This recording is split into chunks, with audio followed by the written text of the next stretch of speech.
Hello, and welcome back to the Journey from Cana. St. Thomas the Apostle, also known as Doubting Thomas, is a name most Christians should recognize from the Gospels. However, isn't a main character we spend a lot of time discussing, since he is only mentioned in a few places. Today, I'd like to spend a few minutes going over his place in the Gospel narrative, what we can learn about him and from him. To start with, Thomas comes from the Aramaic word Theoma, which means twin. And in the Gospel according to John, he is called Didymus, which is the Greek word for twin. Finally, it is believed that Thomas spent time in Syria after Jesus' resurrection, establishing churches there, and in their tradition they called him Judas Thomas, or Judas the Twin. In other words, while we don't know who he was, it is very likely that Thomas had a twin brother, and Thomas's actual name may have been Judas. In the Gospel, however, he may have been called Thomas instead so that he wouldn't be confused with Judas Iscariot, the apostle who betrayed Jesus. St. Thomas the Apostle's feast day in the Western calendar is December 21st, and he is the patron saint of architects, builders, and stonemasons. Unfortunately, little is known about him apart from what the Gospel tells us. Tradition states that he was a carpenter, like our Lord Jesus, and his ministry led him east through modern-day Greece, Turkey, Syria, and eventually ending in modern-day India.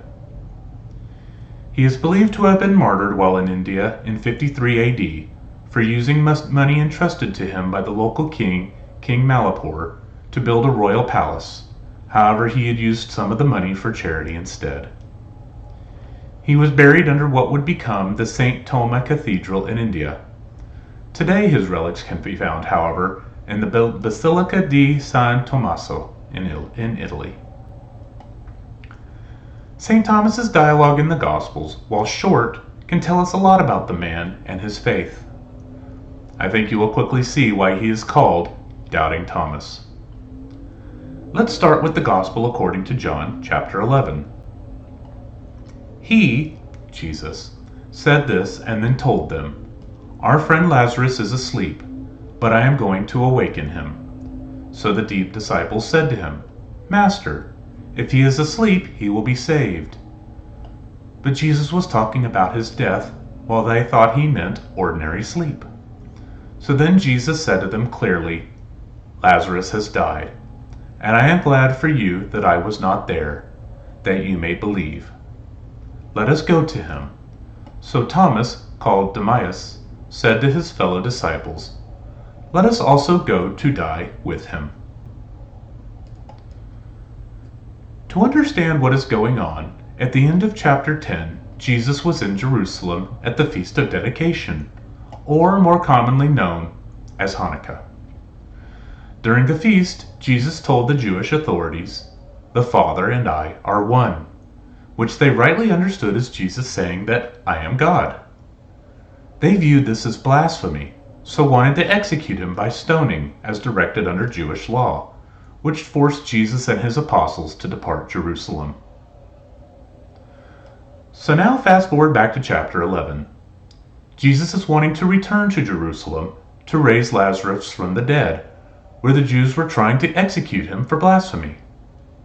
Now does what St. Thomas meant when he said, "Let us go to die with him," make sense? He thought returning to Jerusalem would mean their death, and a pointless death at that, since they were going to visit a man who had already died. He is clearly missing the point of what Jesus is telling them, that he was going to raise Lazarus from the dead. That's not all. Think about all the things that Jesus has done up to this point. The journey to raise Lazarus would be his last to Jerusalem before his crucifixion. At this point, how many times has he escaped the Jewish authorities? How many people has he healed? How many demons has he driven out? Or how about the thousands of people that he had fed and even walked on water?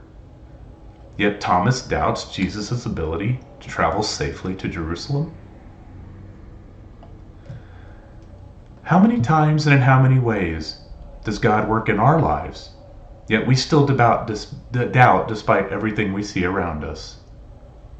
He makes himself present in the bread and wine, and even gives us the modern-day miracle of Buenos Aires. Yet when we are faced with a difficult situation, do we make it based off of faith and trust in God or ourselves?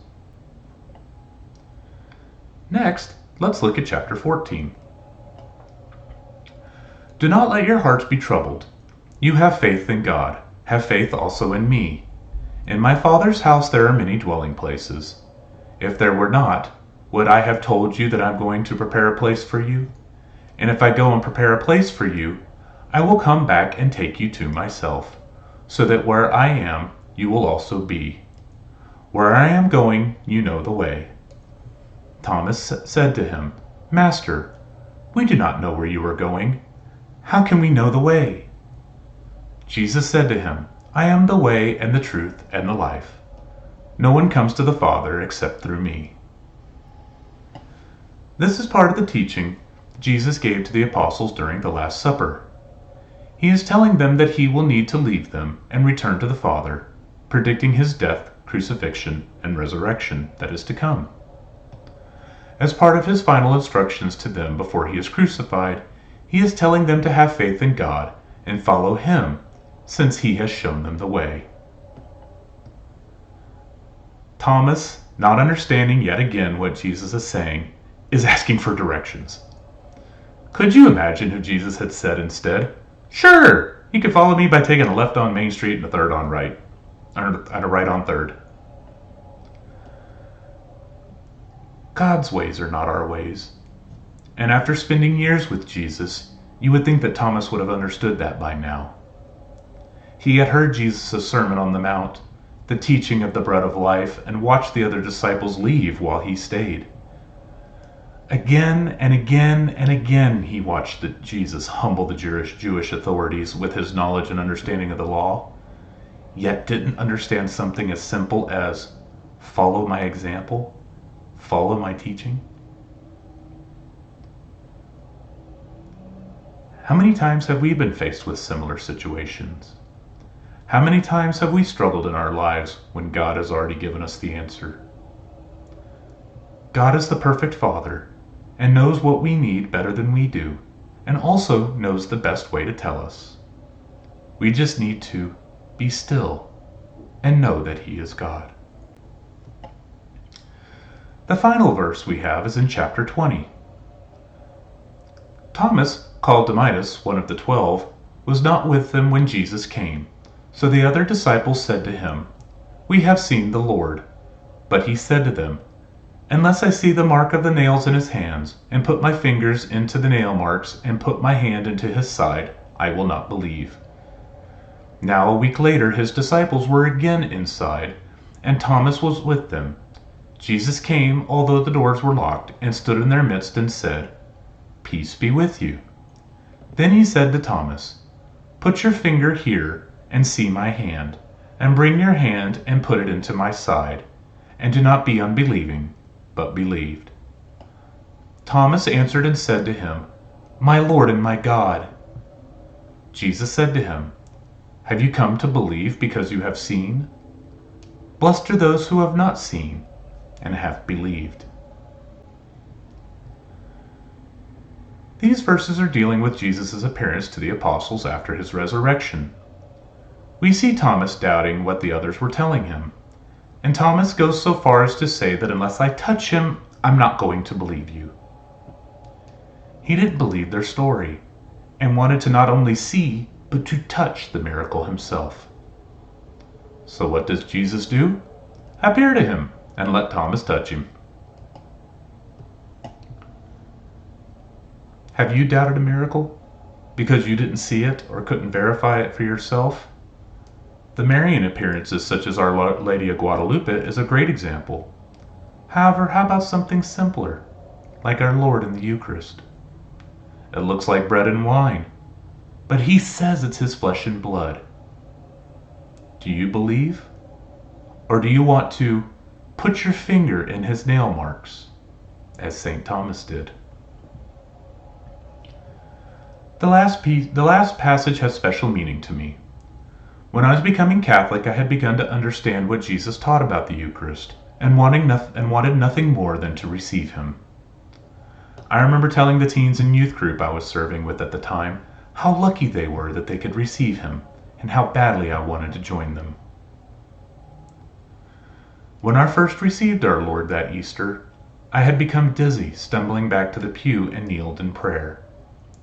I saw Jesus standing before me, reaching out, and I saw the nail mark in his hand. I touched it, and when I did, like St. Thomas, the first words that came to me were, "My Lord and my God." I had doubted for so long that our Lord had decided to reward my newfound faith by letting me touch his wound. It was in that moment that I realized how very much of myself I saw in St. Thomas's words. I knew Jesus could perform miracles, but doubted that he would help me with something as simple as my work. I knew Jesus wanted me to follow him, to follow his example and his commands, but I thought just saying I believed in him and doing what I thought was right was enough. And finally, I knew the story of Jesus' death and resurrection, but I thought that the story would ended there, not realizing that that was just the beginning of the story, a story that continues today in each one of us as we continue our journeys from Cana. I hope you enjoyed this video. If you did, please like, share, and subscribe, and I'll see you next time.